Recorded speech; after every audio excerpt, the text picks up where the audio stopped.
Questo qua, sono qua con Margot, questo qua è il Monte delle Rezze, che in dialetto si chiama Monte d'Alirese. Questo qua è il panorama.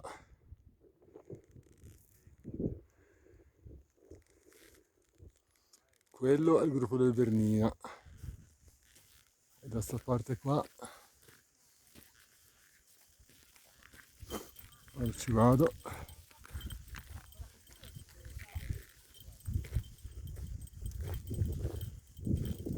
Lì è per andare in Valfederia.